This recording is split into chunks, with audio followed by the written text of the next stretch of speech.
नमस्कार दर्शक मित्रों, आप જોઈ રહ્યા છો आज का Bharat news Patan accident update. समी राधनपुर हाईवे पर गंभीर अकस्मात में 6 मौत। एसटी बस और रिक्षाનો થયો અકસ્માત। હિંમતનગરથી માતાના મઢે જતી બસે રિક્ષા ચાલકને અડફેટે લેતા રિક્ષાનું થયું કચ્ચરગાણ। રિક્ષામાં સવાર 6 લોકોના થયા મોત।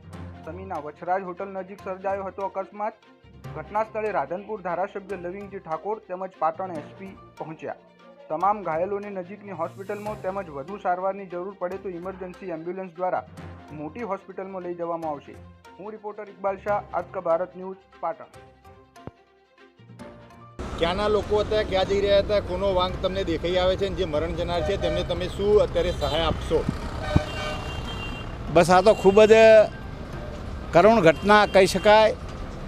ખૂબ જ કફોડી હાલતમાં એક્સિડન્ટ થયો છે।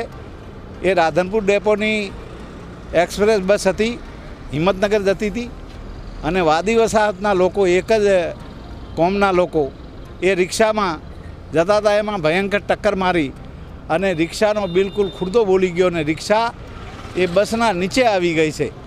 લોકો ઓળખાય નહીં એવી પરિસ્થિતિમાં 108 અમે બોલાવી લીધી હતી અને ક્રેન પણ બોલાવી છે, જેથી કરીને એ બસને ઊંચી કરીને રિક્ષામાંથી જે એમની બોડી, ડેડ બોડીઓ છે એને બહાર કાઢે અને એના જે પીએમ બીજું સૂચનામાં કહીએ છીએ કે વધારે ઓવરલોડ ભરે એને ચલવી જ ના લેવાય અને જે કાયદેસરના જે ભરે એને અમે ટ્રાફિકના પોલીસ કર્મીઓ ફરતા હોય છે, કેમ એ લોકો પોલીસ કર્મીઓને પણ મેં 2 દી પહેલાં જ વાત કરી, ડીએસપીને વાત કરેલી કે ભાઈ અહીંયા 4 રસ્તા ઉપર ખૂબ જ એક્સિડન્ટ બબે લાઈનો લઈને અને ગાડીઓવાળા ઊભા હોય છે, ચાલે નહીં। એટલે મહેરબાની કરીને આ વિસ્તારને તમારે સજાગ રહી અને કાળજી લેવી જોઈએ, જેથી કરીને આવા એક્સિડન્ટો થતા અટકે। હશું દર્શક મિત્રો, આપ જોઈ રહ્યા છો आज का भारत न्यूज। પાટણ કલેક્ટરશ્રીના ઈમેલ આઈડી પર 1.5 કલાક એક ફેક આઈડી ઉપરથી કલેક્ટર કચેરીમાં બપોરના 3 વાગ્યા સુધી બ્લાસ્ટ થવાની શક્યતાઓ હોવાની ધમકીવાળો